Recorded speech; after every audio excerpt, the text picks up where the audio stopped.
كتعرف تطوان منين تاع الحركه. فهمتي خاي هشام؟ تطوان الشباب ديالها النص كثير قالت كنخدم على الوالده. الوالد ديالك عندك؟ هو الوالد الله يرحمه خاي هشام. توفى لك الوالد.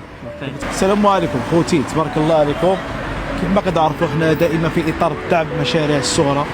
يعني معنا محمد ابن مدينه تطوان، محمد اللي كيبيع بريوه الكاوكاو او قراضه الكاوكاو. ياك اخي حلوه الكاوكاو تسينتا. ها؟ حلوه الكاوكاو تسينتا. حلوه كاوكاو تسينتا. وقاش تينا كتخدم هذه الخدمه محمد؟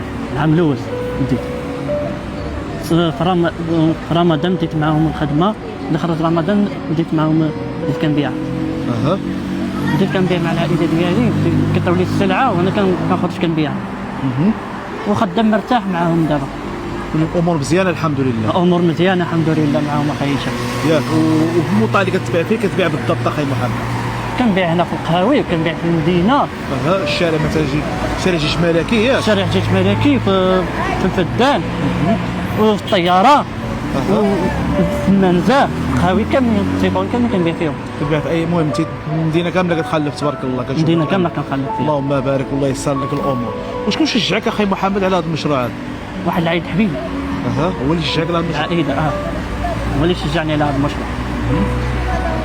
هو اللي شجعني على المشروع، قال لي طيح لي هذه الفكره في بالي، قلت له نساعد فيها. ياك وكيف هي الحركه اخي محمد بالنسبه للخدمه؟ حركه مره هيدا ومره هيدا اخي هشام. كنحاربوا بطاله، ما خدناش نجلسوا، ما خدناش. كتعرف تطوان منين تاع الحركه. فهمتي اخي هشام؟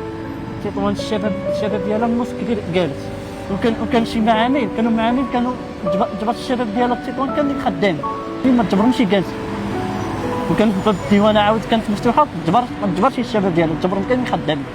دابا انت اللي كتحارب، يعني كتخدم على راسك على هذه الحلوى. خدام على هذه الحلوى هذه وكنخدم على الوالده. الوالد ديالك عندك؟ هو الوالد الله يرحمه خاي هشام. توفى لك الوالد.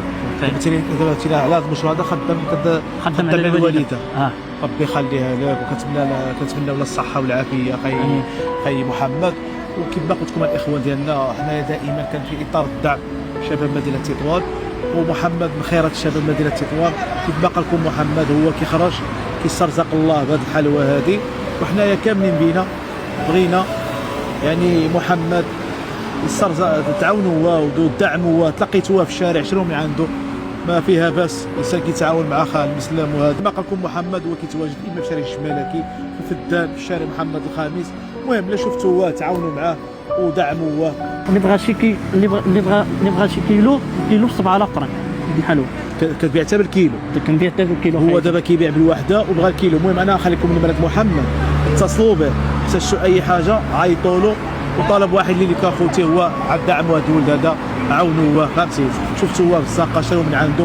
ولا نتوما كتعرفوا الوضعيه في هذه المدينه هذه، لا حول ولا قوه الا بالله. وهادشي اللي كاين اخوتي. السلام عليكم.